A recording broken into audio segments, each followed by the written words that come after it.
మారింది. తెలంగాణ రాష్ట్ర ముఖ్యమంత్రి రేవంత్ రెడ్డి గారు డీలిమిటేషన్ ప్రక్రియ అనేటువంటిది జనాభా ప్రాతిపదికన తీసుకుంటే, జనాభా ప్రాతిపదికనే జరిగితే దక్షిణాది రాష్ట్రాలకు తీవ్రమైనటువంటి అన్యాయం జరుగుద్ది. దీన్ని ఆపటానికి, దీన్ని నిలువరించడానికి దక్షిణాది రాష్ట్రాలకు సంబంధించినటువంటి అన్ని రాజకీయ పార్టీలు ఐక్యం కావాలని చెప్పేసి అన్ని రాష్ట్రాల ముఖ్యమంత్రులకు, ఆయా రాజకీయ పార్టీలకు కూడా ఉత్తరాలు రాయటం జరిగింది.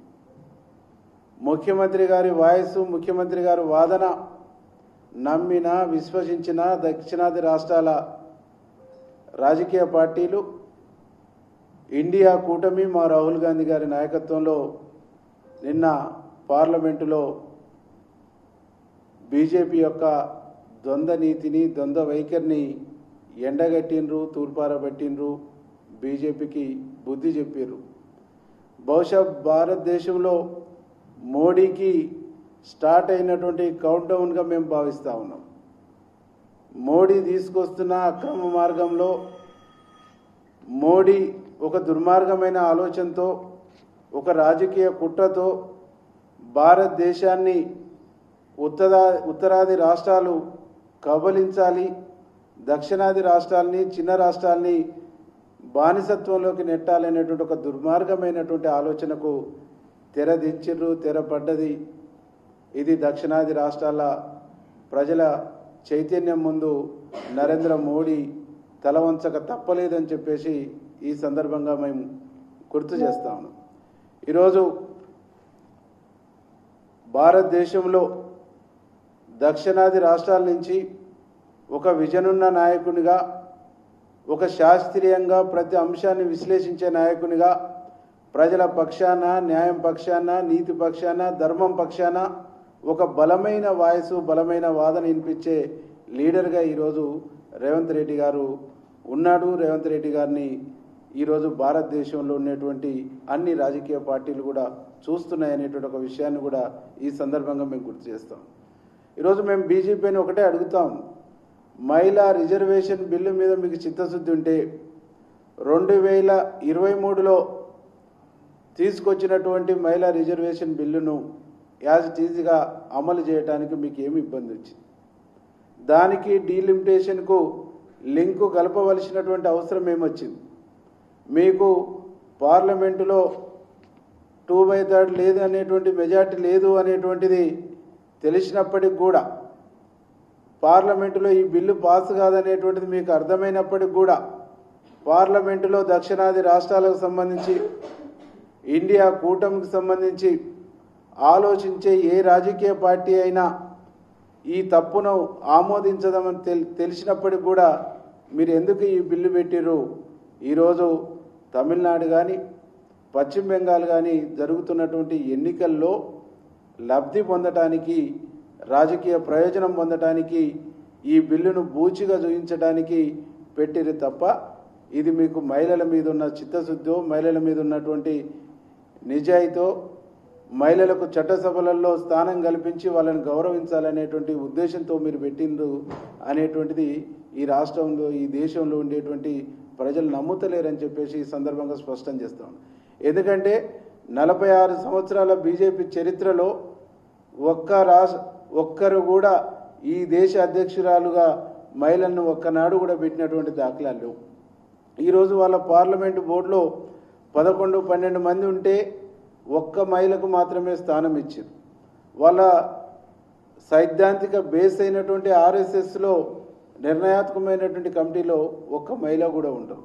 కానీ మహిళల పట్ల గౌరవం లేని, మహిళలను నాయకత్వ స్థానంలోకి తీసుకురావాలనే కమిట్మెంట్ లేని, మహిళలను సమున్నతమైన స్థానంలో కూర్చోబెట్టాలనేటువంటి కమిట్మెంట్ లేని పార్టీ ఈ దేశంలో బీజేపీ పార్టీనే అనేటువంటిది ఈ సందర్భంగా స్పష్టం చేస్తూ, మన ధర్మశాస్త్రాన్ని మను చెప్పినటువంటి సిద్ధాంతాన్ని నమ్మినటువంటి బీజేపీ పార్టీ మహిళల్ని ఒంటింటి కుందేలుగానే చూస్తారు తప్ప వాళ్లకు రాజకీయాల్లో అవకాశం ఇయ్యరు అనేటువంటిది ఈ దేశ ప్రజలకు అర్థమైంది. ఈ దేశ ప్రజలు అర్థం చేసుకోరు. కాబట్టి ఈరోజు బీజేపీ ఎన్ని ఎత్తులు వేసినా ఎన్ని జిత్తులు చేసినా నమ్మే పరిస్థితుల్లో వినే పరిస్థితుల్లో లేరు. నిన్నగాక మొన్న నరేంద్ర మోడీ మాట్లాడుతూ అన్నాడు, ఈ చట్టం ఈ బిల్లు ఆమోదం పొందకున్నా మాకు నష్టం లేదని చెప్పింది. అంటే ఈ బిల్లు ఆమోదం పొందాలనే ఉద్దేశం వాళ్ళలో లేదు, ఇది రాజకీయ ప్రయోజనం కోసమే పెట్టిందనేది నరేంద్ర మోడీ మాటల్లోనే స్పష్టంగా వినిపిస్తాం. కాబట్టి ఈ బిల్లును నెగ్గించుకోలేము.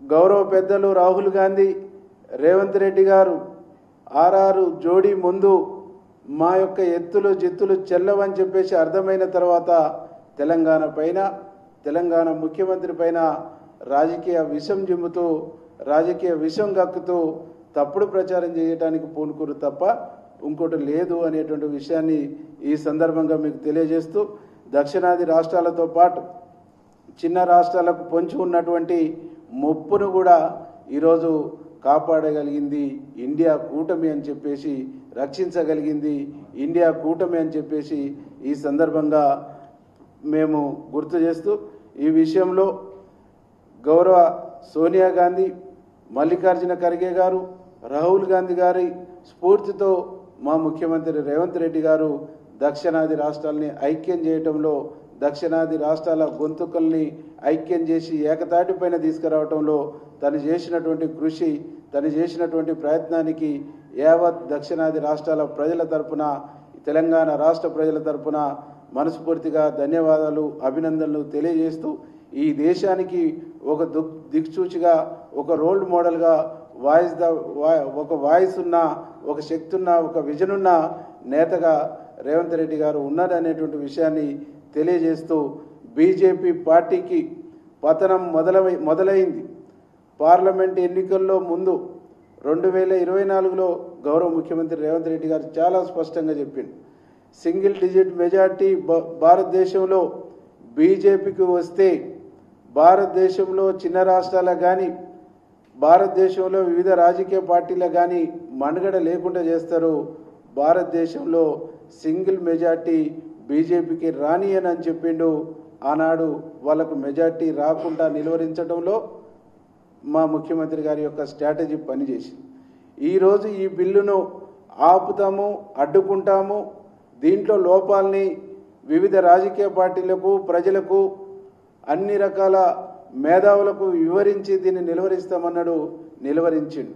కాబట్టి ఈరోజు రేపు బీజేపీ పతనం కూడా రేవంత్ రెడ్డి గారి నాయకత్వంలోనే ఈ దేశంలో మొదలైంది. అది చర్మగీతం పాడేంత వరకు తన ప్రయత్నం కొనసాగుద్దని చెప్పేసి తెలియజేస్తాం.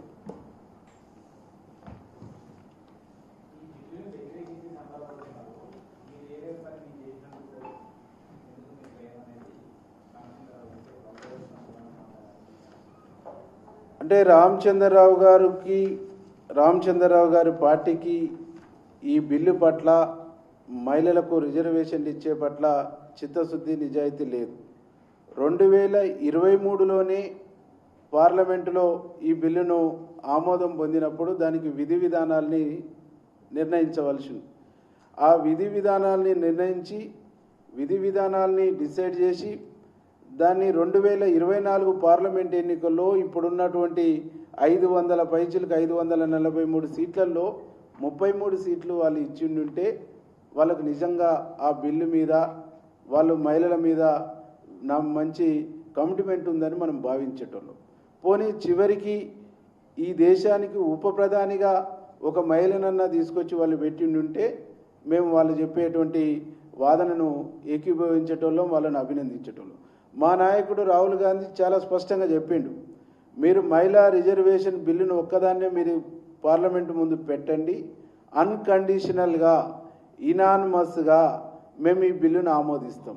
కానీ ఈ బిల్లును బూచి చూయించి డీలిమిటేషన్ తీసుకొచ్చి దీనికి లింక్ చేసి పెట్టడం ఏదైతే ఉందో ఇది మీకు నిజాయితీ లేని, కుట్రపూరితంగా, మోసపూరితంగా పెట్టినటువంటి బిల్లుగా మా నాయకుడు రాహుల్ గాంధీ గారు చాలా స్పష్టంగా పార్లమెంటు వేదికలనే చెప్పిండు. కానీ మా నాయకుడు చెప్పినటువంటి ఏ అంశాన్ని పరిగణనలోకి తీసుకోకుండా వాళ్ళు ఈ మహిళా రిజర్వేషన్ బిల్లు సాకుతోని డీలిమిటేషన్ని తీసుకొచ్చేసి ఇవాళ ప్రజల మీద దక్షిణాది రాష్ట్రాల మీద బలంగా రుద్దాలనేటువంటి ప్రయత్నం చేశారు. దీన్ని ఏ విధంగా సమర్థించుకుంటాడు రామచంద్రరావు గారు? ఇది ఏ విధంగా కరెక్ట్ అంటాడు?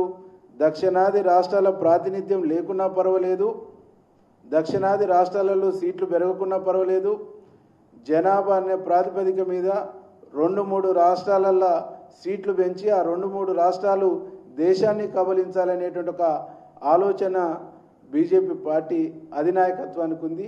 అదే వీళ్ళ వాదన అని చెప్తే స్పష్టంగా చెప్పాలి. ఈరోజు వాళ్ళకు నిజంగా మహిళల మీద చిత్తశుద్ధి ఉంటే గోత్ర అల్లర్లో వాళ్ళు చేసింది ఏంది?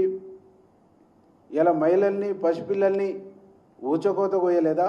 ఇవాళ మణిపూర్లో జరుగుతున్నటువంటిది ఏంది అంటే దేశంలో మహిళల పట్ల ఎంత చిత్తశుద్ధి ఉందనేటువంటిది మనం ఒక్కసారి మాట్లాడుకుంటే ఇవాళ గుజరాత్ నుంచి మొదలుకొని మణిపూర్ వరకు, పశ్చిమ బెంగాల్లో జరిగిన కొన్ని ఘటనల వరకు ఇవన్నీ చూస్తే మహిళల పట్ల, మహిళ మాన ప్రాణాల పట్ల వాళ్ళకున్న కమిట్మెంట్ ఏంది, వాళ్ళకున్న విలువలు ఏంటి అనేటువంటిది ఈ దేశానికి మొత్తం తెలుసు. కాబట్టి మహిళలు అనేటువంటి ఒక బూచితో రాజకీయ క్రీడకు తెరదించిరు తప్ప, ఓట్ బ్యాంకుకు తెరదించిరు తప్ప వాళ్ళు మహిళలకు రిజర్వేషన్లు ఇవ్వాలనే చిత్తశుద్ధి కానీ కమిట్మెంట్ కానీ వాళ్ళకు లేదు.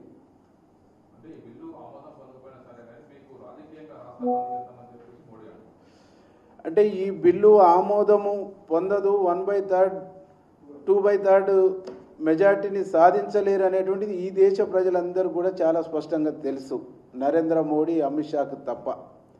వీళ్ళు తీసుకొస్తున్నటువంటి ఈ బిల్లు ఈ రాష్ట్రాలలో మహిళలకు మాయ మాటలు చెప్పి, మహిళలను తప్పుడు మాటలు చెప్పి ఓట్లు దండుకుందామనే ఉద్దేశంతో తీసుకొచ్చారు తప్ప మా మీద చిత్తశుద్ధితోనో నిజాయితీతోనో మాకు నాయకత్వ స్థానానికి ఎదిగించడం కోసం తీసుకొచ్చిన బిల్లు కాదు అని చెప్పేసి ఆయా రాష్ట్రాల మహిళా సోదరిమణులందరూ కూడా స్పష్టంగా తెలుసు.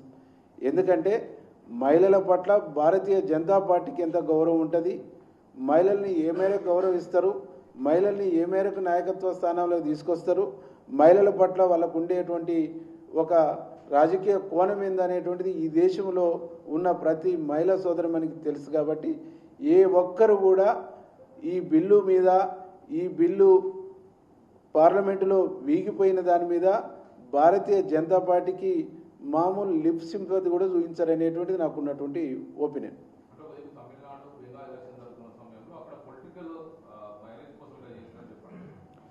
అంటే బీజేపీ ఈ బిల్లు వెనకాలనే ఒక ఓట్ బ్యాంకు రాజకీయంతో చేసింది తప్ప, పొలిటికల్ మైలేజీతో చేసింది తప్ప ఇంకొకటి లేదు.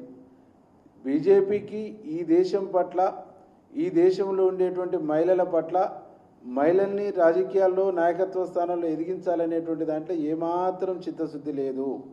వాళ్ళకు ఓట్లు, సీట్లు, అధికారం తప్ప ఇంకొక ధ్యాసనే లేదు.